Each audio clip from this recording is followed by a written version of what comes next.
Женщина – это прежде всего носитель жизни, любви и добра, основа крепкой и благополучной семьи.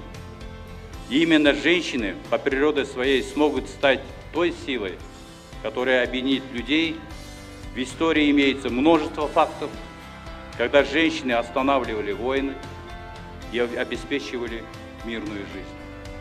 Поэтому в вашем лице, дорогие женщины, я вижу надежную гарантию и залог успешной деятельности Шанхайской организации сотрудничества.